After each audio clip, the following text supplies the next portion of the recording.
साथियों नमस्कार, आप सभी का हार्दिक स्वागत है मेरे यूट्यूब चैनल रेलवे नॉलेज में। साथियों पिछले वीडियो जो हमने बनाया था वो एक रेलवे का संक्षिप्त इतिहास था, उससे संबंधित एक वीडियो बनाया था। इस वीडियो में हम आपके समक्ष एमएससीपी से संबंधित कुछ बहुविकल्पीय क्वेश्चन लाएंगे। सबसे पहला क्वेश्चन इसमें ये है, एमएससीपी का फुल फॉर्म क्या है? एमएससीपी का पूरा नाम modified assured career progression scheme है, जिसको हिंदी में हम लोग कहते हैं संशोधित सुनिश्चित कैरियर प्रगति योजना।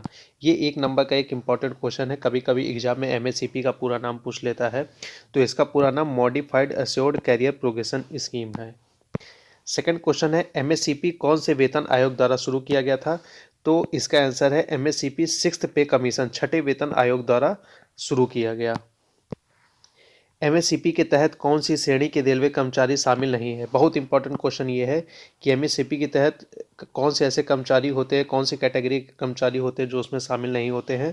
तो ऑर्गेनाइज्ड ग्रुप ए को छोड़ के सभी जो कैटेगरी के आदमी हैं वो एमएससीपी के अंतर्गत, रेलवे कर्मचारी जो हैं एमएससीपी के अंतर्गत शामिल होते हैं। फोर्थ क्वेश्चन है, एमएससीपी के तहत कुल कितने वित्तीय उन्नयन देय हैं? तो एमएससीपी के तहत कुल कितने वित्तीय, एमएससीपी के तहत कुल 3 वित्तीय उन्नयन देय हैं। पहला वित्तीय उन्नयन 10 ईयर की क्वालिफाइंग सर्विस पर, दूसरा 20 साल की आरक्षित सेवा पर, तीसरा 30 साल का। तो नेक्स्ट क्वेश्चन हमारा है, एमएससीपी के तहत उन्नयन कितने सालों के अंतराल पे देय है? तो अभी हमने आपको बताया कि एमएससीपी के तहत एक तो 3 वित्तीय उन्नयन देय होते हैं और कितने साल के अंतराल पे देय होते हैं। पहला 10 साल के अंतराल पे, दूसरा 20 साल के, तीसरा 30 साल की आरक्षित सेवा पे वित्तीय उन्नयन हमारा देय होता है। नेक्स्ट क्वेश्चन है, क्या एमएससीपी कॉन्ट्रैक्ट बेसिस पर नियुक्त कर्मचारियों के लिए लागू होगा? एमएससीपी कॉन्ट्रैक्ट बेसिस पर नियुक्त कर्मचारियों के लागू नहीं होता है, इसका आंसर गलत है। एमएससीपी मंजूर करने वाली स्क्रीनिंग कमेटी में कितने अधिकारी होंगे? तो एमएससीपी मंजूर करने वाली स्क्रीनिंग कमेटी में टोटल 3 अधिकारी होंगे। यहाँ पे एक इम्पॉर्टेंट क्वेश्चन ये है कि इन 3 अधिकारी में ये जरूरी नहीं है कि कोई एससी कैटेगरी का अधिकारी हो, क्योंकि एमएससीपी जो है हमारा रिजर्वेशन रूल फॉलो नहीं करती है, इसलिए ये जरूरी नहीं है कि 3 अधिकारी में हमारा कोई भी एक एससी कैटेगरी का अधिकारी शामिल हो। नेक्स्ट क्वेश्चन है, एमएससीपी मंजूर करने वाली स्क्रीनिंग करने के लिए अनुसूची क्या है? तो एमएससीपी मंजूर करने वाली स्क्रीनिंग के लिए अनुसूची है हर साल जनवरी तथा जुलाई के पहले सप्ताह में। नेक्स्ट क्वेश्चन है, एमएससीपी किस तिथि से संचालित हो रही है? बहुत इंपॉर्टेंट क्वेश्चन है एमएससीपी। तो 1/9/2008 से एमएससीपी चालू संचालित हो रही है। नेक्स्ट क्वेश्चन है, यदि कनिष्ठ कर्मचारी एमएससीपी मिलने के कारण अपने से वरिष्ठ कर्मचारी की तुलना में अधिक वेतन पाता है, ऐसी स्थिति में क्या वरिष्ठ कर्मचारी को वेतन में स्टेपिंग अप दिया जा सकता है? नहीं, एकदम नहीं दिया जा सकता है। यदि कोई जूनियर कर्मचारी है और एमएससीपी मिलने से वो अपने सीनियर कर्मचारी से अधिक पे ग्रेड पा जाता है या ग्रेड पे चला जाता है और वो अधिक वेतन पाने लगता है, तो सीनियर को स्टेपिंग अप कभी नहीं दिया जाएगा। सपोज दैट कोई कर्मचारी है हमारा 2000 ग्रेड पे में और दो कर्मचारी 2000 ग्रेड पे में है, और पहला कर्मचारी ये सीनियर कर्मचारी और सेकंड है जूनियर, परंतु सेकंड कर्मचारी ने एमएससीपी के तहत इसके ऊपर का ग्रेड पे 2400 ग्रेड पे पा लिया है, तो इस कर्मचारी को स्टेपिंग अप नहीं दिया जाएगा, यही इस क्वेश्चन में कहा जा रहा है। नेक्स्ट है, क्या एमएससीपी के तहत वेतन निर्धारण लागू होता है? तो एमएससीपी के तहत वेतन निर्धारण लागू किया जाता है, जो ग्रेड पे एमएससीपी के तहत दिया जाएगा उसी के अनुसार वेतन निर्धारण लागू हो जाएगा। क्या एमएससीपी के तहत वेतन वृद्धि लागू होती है? तो इसका आंसर है हाँ, एमएससीपी के तहत वेतन वृद्धि भी लागू होती है। कर्मचारी को एमएससीपी मिलने के बाद उसी ग्रेड पे लेवल में आगे नियमित पदोन्नति होने पर क्या कर्मचारी को वेतन निर्धारण का लाभ लागू होगा? एकदम नहीं लागू होगा, इसका आंसर गलत है। अगर एमएससीपी मिल जाती है तो उसी ग्रेड पे लेवल में आगे नियमित पदोन्नति पर कर्मचारी को वेतन निर्धारण का लाभ नहीं मिलेगा। कर्मचारी को एमएससीपी मिलने के बाद अगले ग्रेड पे लेवल में नियमित पदोन्नति होने पर क्या कर्मचारी को वेतन निर्धारण का लाभ लागू होगा? इसका भी आंसर गलत है। क्या नेक्स्ट क्वेश्चन है, क्या पदानुक्रम में एक ही ग्रेड पे लेवल वाले पद पर अर्जित पदोन्नति को एमएससीपी के उद्देश्य से पदोन्नति के रूप में गिना जाएगा? हाँ, इसका आंसर सही है।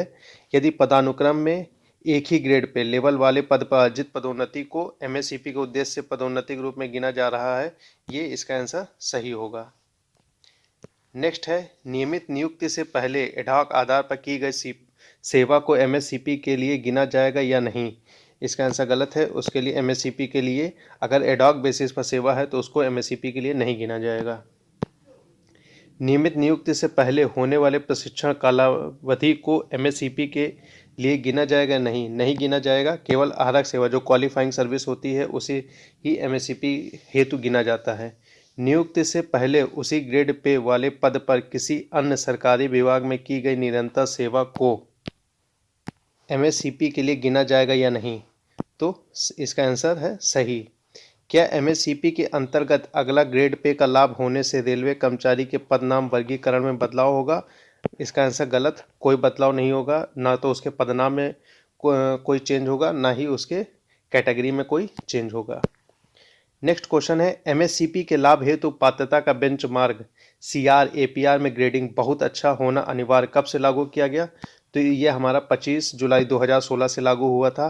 पहले बेंचमार्क गुड होता था, कैटेगरी के अनुसार होता था। अब बेंचमार्क जो है वेरी गुड उसको अनिवार्य कर दिया गया है। क्या एमएससीपी के लाभ हेतु वरीयता विचाराधीन होगी। वरीयता विचाराधीन नहीं होती, केवल क्वालिफाइंग सर्विस विचाराधीन होती है एमएससीपी के लिए।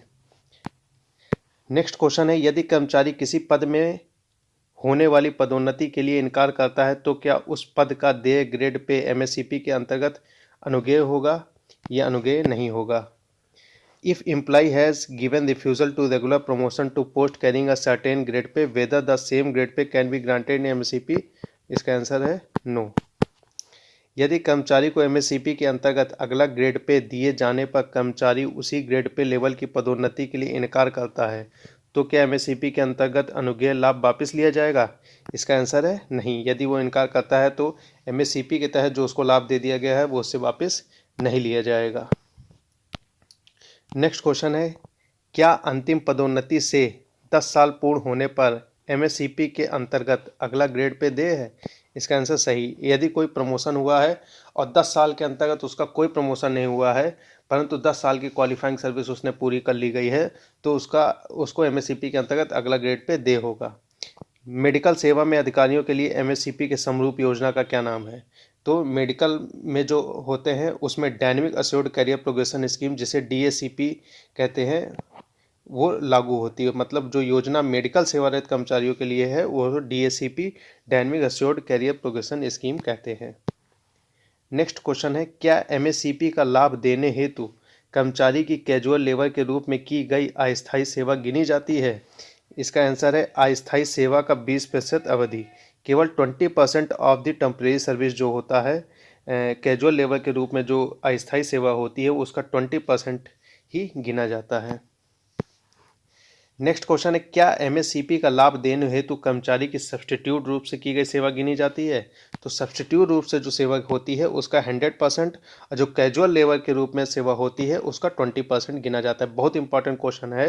कैजुअल लेबर में है तो 20% और सब्सटीट्यूट में है तो 100% गिना जाएगा। नेक्स्ट क्वेश्चन है क्या तीसरी पदोन्नति प्राप्त करने के पश्चात 10 साल पूर्ण होने पर कर्मचारी को एमएससीपी का लाभ अनुज्ञेय है। तो इसका आंसर गलत है। तीसरी पदोन्नति के 10 साल पूर्ण होने पर इसका लाभ अनुज्ञेय नहीं है। नेक्स्ट क्वेश्चन है एलडीसी जीडीसी कोटा के अंतर्गत कौन से कोटा में मिली हुई पदोन्नति एमएससीपी का लाभ मिलने हेतु पदोन्नति मानी जाती है। तो इसका आंसर है प्रमोशन कोटा। प्रमोशन कोटा के अंतर्गत मिली हुई पदोन्नति एमएससीपी का लाभ मिलने हेतु पदोन्नति मानी जाती है। एलडीसी जीडीसी कोटा के अंतर्गत कौन से कोटा में मिली हुई पदोन्नति एमएससीपी का लाभ मिलने हेतु पदोन्नति नहीं मानी जाती है। तो रिक्रूटमेंट कोटा जो रिक्रूटमेंट कोटा होता है उसमें नहीं मानी जाती है, प्रमोशन कोटा में मानी जाती है। दोनों क्वेश्चन ध्यान रखिएगा। प्रमोशन कोटा में मानी जाती है और रिक्रूटमेंट कोटा में पदोन्नति नहीं मानी जाती है। अब क्वेश्चन है 1800 ग्रेड पे लेवल 1 में नियुक्त कर्मचारी को दूसरा एमएससीपी के अंतर्गत कौन सा ग्रेड पे लेवल देय है।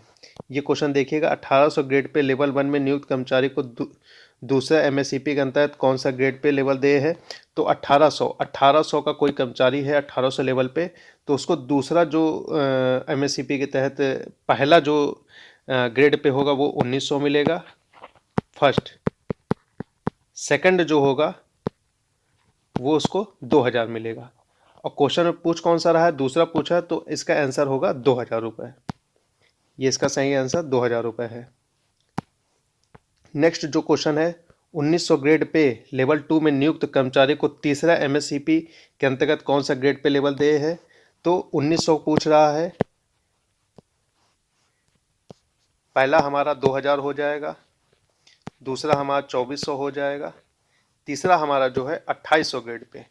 2800 ग्रेड पे जो होगा उसका तीसरा एमएससीपी के अंतर्गत ग्रेड पे होगा जो दिया जाएगा। इसका आंसर है 2800।